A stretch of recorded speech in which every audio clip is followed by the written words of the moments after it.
как смотрит молодежь Ингушетии на образование? Насколько она видит образование и образовательные проблемы актуальными для себя, в перспективе трудоустройства в частности? Ну, я могу сказать совершенно однозначно, что последние лет 10-15 престиж образования в Республике Ингушетия и в ингушской среде очень повысился. Молодежь стремится получать образование. В этом плане очень конструктивно подходят и представители Министерства образования Российской Федерации, и руководство страны республики выделяются целевые места в российских вузах, в том числе московских, питерских.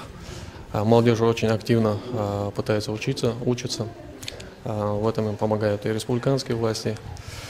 В Москве каждый год в московские вузы по целевым наборам поступает от 300 до 400 студентов. В вузах очень много, достаточно людей, которые учатся на отлично. И есть специальные программы по поддержке этих людей. У нас есть специальная президентская стипендия ежегодная. Около 40 студентов по Москве мы поддерживаем. Проводится. Молодежь хочет учиться.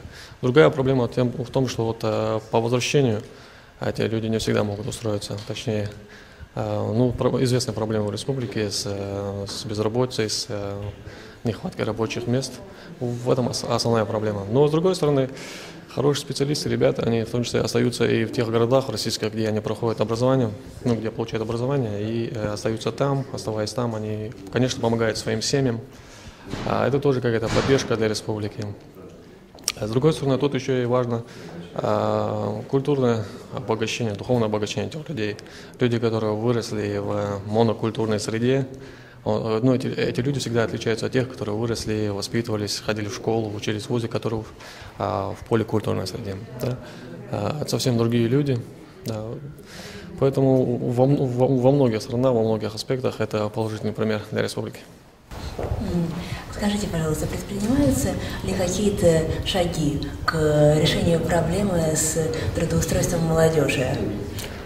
Да, конечно, там есть очень интересные инициативы, и в том числе главы республики по поводу того, что при каждом ведомстве даже давал указания подведомству лично каждому чиновнику, что студенты, которые возвращаются, чтобы они без дела дома не сидели, пускай это будет ставка, 20, 30, 40%, процентов отставки от оклада, но пускай они в это время работают не весь рабочий день или не всю неделю, но приходят, набираются практики, потому что вуз дает только теоретическое образование в основном, да, чтобы люди работали. И постепенно некоторые люди уже госслужащие, например, они идут на пенсию, да, и у них уже есть готовые люди, кто может заменить, и уже с опытом, который известен в этом коллективе. И люди не просто с дипломом после вузовские, а уже какой-то опыт имеют. Есть такие инициативы очень интересные, характерные только для нашего региона. Так и есть. Какие-то шаги предпринимаются и правительством региональным.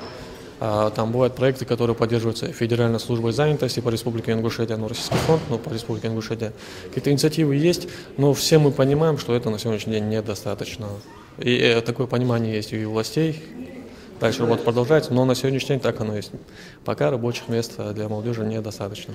Это есть основная проблема многих северокавказских республик. А какова ситуация с духовным образованием в республике, с мусульманским? Насколько туда стремится молодежь, насколько это популярно? Да, тут тенденция такая очень интересная есть, что не только для Республики Ингушетия, но и для северокавказской всей молодежи, что очень повышенный интерес к исламу и вообще к религии. Насколько я понимаю, в республике на данный момент немало учебных заведений. Там в каждом селе бывают при мечетях, медресе, где и маленькие дети, школьники могут учиться арабскому языку, основу ислама. Есть исламский институт, в Чеченской республике недавно очень большой такой, авторитетно хороший вуз открыт. Возможности получения исламского образования есть, но есть всегда к чему стремиться, к лучшему. Наверное, наше количество и качество улучшать и увеличивать. А интерес к духовному исламу есть, и потенциал большой.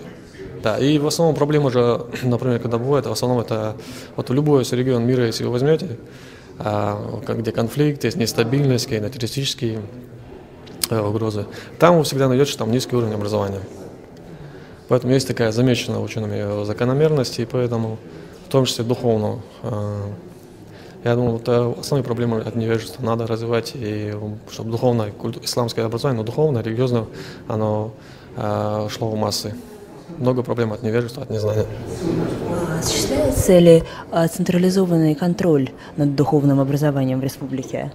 Да, конечно, в каждом регионе существует духовное управление мусульман, или муфтият, в республике муфтият находится, и, безусловно, каждое духовное учебное заведение, конечно, они подотчетны или они под контролем, ну, не сказать под контролем, такое нехорошее советское слово, они находятся на виду, и главному духовному человеку республики муфти он есть, и оно само за себя говорит, главный духовный человек, муфти. Да, духовное образование дается. Происходит ли отток за границу учащихся из Ингушетии? Если да, то в какие страны в первую очередь? Ну, я скажу гораздо шире, что из республики уезжают не только молодые ученики или школьники, или абитуриенты, а из республики миграция довольно сильная. Ну, я считаю, довольно всегда оценки лично каждый дает. Я считаю, за последние 10-15 лет люди уезжают из республики, это и в том числе и трудовая миграция, и в поиске хорошей жизни. Кроме российских регионов, куда уезжают люди, в основном молодежи, трудоспособное население в поисках работы, а это еще, ну, когда с семьями целыми уезжают, это и в страны Европы. Страны Бенилюкс, Франция, Германия, Австрия. В основном туда уезжают. И студенты, которые уезжают просто по целевым наборам каждый год. И некоторые остаются в регионах, где они, как я говорил, уже проходили обучение, а основная масса возвращается в республику. Ну, тут положительные моменты какие-то. Люди уже с профессией, со специальностью, даже если они не находят сиюминутную работу, это люди, это повышается общий уровень образования населения, повышается конкуренция среди специалистов, которые уже работают или собираются на работу устраиваться. Во многом положительные моменты.